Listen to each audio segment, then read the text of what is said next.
What's up, unicorns? Welcome back to the music room. So today we're going to talk about how to fix your Orff instruments basically for free.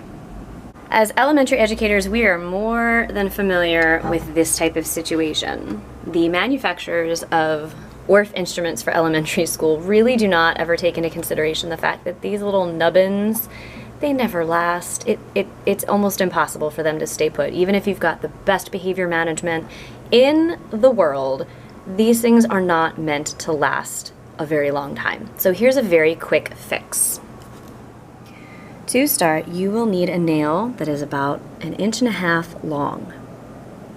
Then you will need to buy, probably from your local Home Depot or hardware store, a tube that is, well, whatever that is.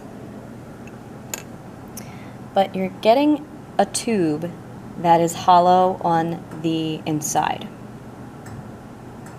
Cut about this length of it, which is about half the nail. Slide the nail through,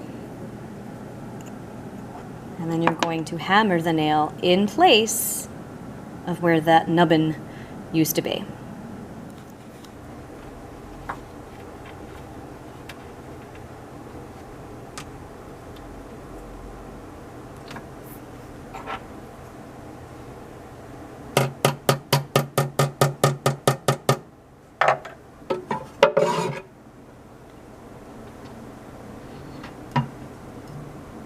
And it's all ready.